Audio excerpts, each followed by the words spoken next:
What is an initiation? Google it. But let me give you my biblical and personal experience definition. It's an agreement made at an altar, a spiritual altar, between a human and a spirit. Hmm. What does that have to do with our salvation? Whoever we make a covenant with, that's who we agree with in the spirit world. We become a part of everything that they are. We suffer everything they go through. We will exhibit spiritual signs and natural signs of what that dominant covenant initiator produces. Okay? Let's compare and contrast before we get into the meat of this good stuff. Okay? There are two spirits in the world, the spirit of God and the spirit of Satan. Okay? Let's talk about the covenant that was made between man and God. John 3:16. But God so loved the world that he gave his only begotten Son, that whosoever believeth in him should not perish in sin or go to hell, but you have everlasting life in his kingdom.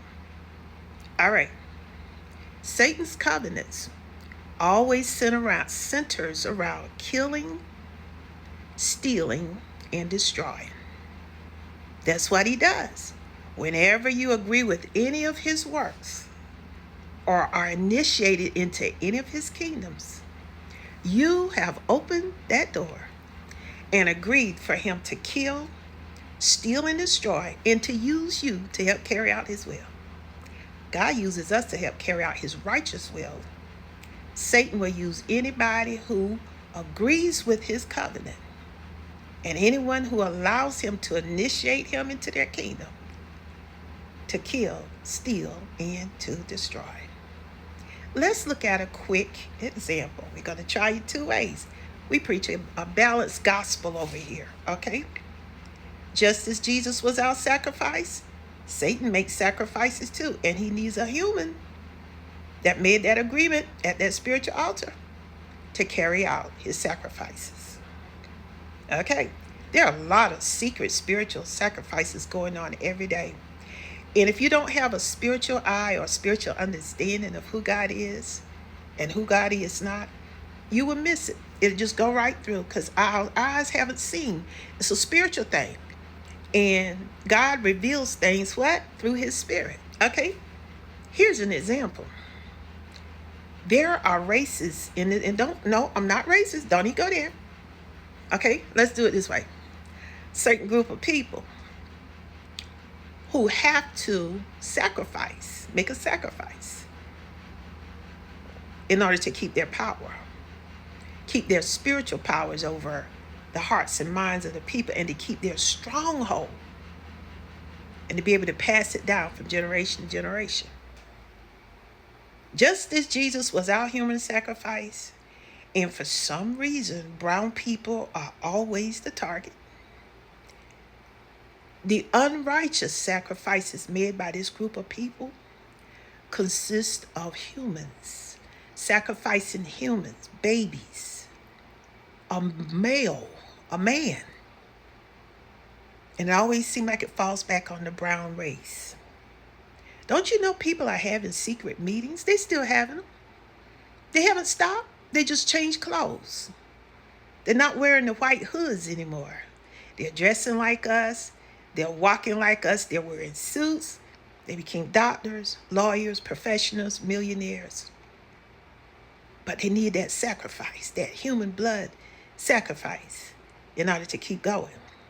And they go after the opposition, their spiritual opposition and their natural opposition, the brown man. These cop killings, sacrifices, mysterious deaths of our young men who hang around a group of people, they were selected to be a sacrifice.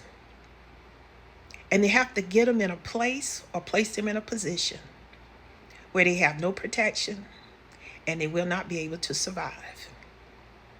That life has to come out of them. They have to make that blood sacrifice in order to keep that wicked spirit flowing through their family line. Their money, their wicked, filthy lucre, will have to continue to flow through their family line because they made a covenant with Satan.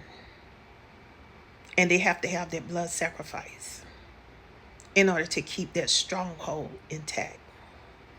They're fearful of the power of a brown race when they're united, especially the black man.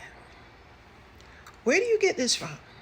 I spend time with God and everything lines up with his word. Satan tries to do everything opposite of what God does because he's jealous of the Son of God, and he is the opposite of everything that the spirit of righteousness and holiness is. Satan is evil. Kill, steal, and destroy. That's his method of operation. That's his aim. He doesn't want to give life. He wants to stop life or confuse life or to get us off track out of the will of God. So he will eventually do what? Kill, steal, and destroy. Christ said he comes to give life, abundant life.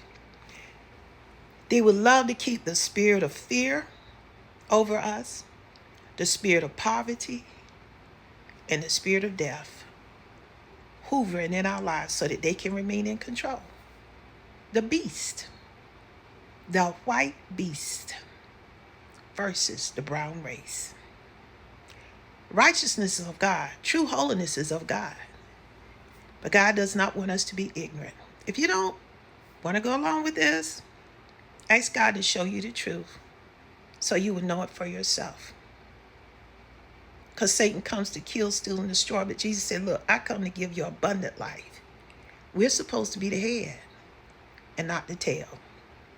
But Satan will do anything in his power and use anyone who is available to him to try and to stop God's chosen people in righteousness from coming forth. Ask God to reveal his truth to you so that you can understand. Don't just go by my word, but ask God to show you exactly what's going on behind the scenes. There's a lot of evil going on, but there's also an abundance of righteousness and power, but we have to tap into it.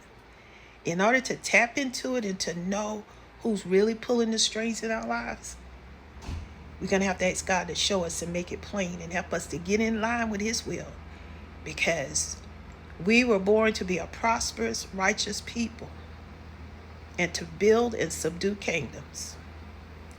God knows who evil is. He knows who the beast is. He knows who's kicked out of heaven. He knows that spirit. And regardless if they're wearing the hood or if they're wearing a suit or preaching to you every Sunday morning, he knows them too. Stay prayed up.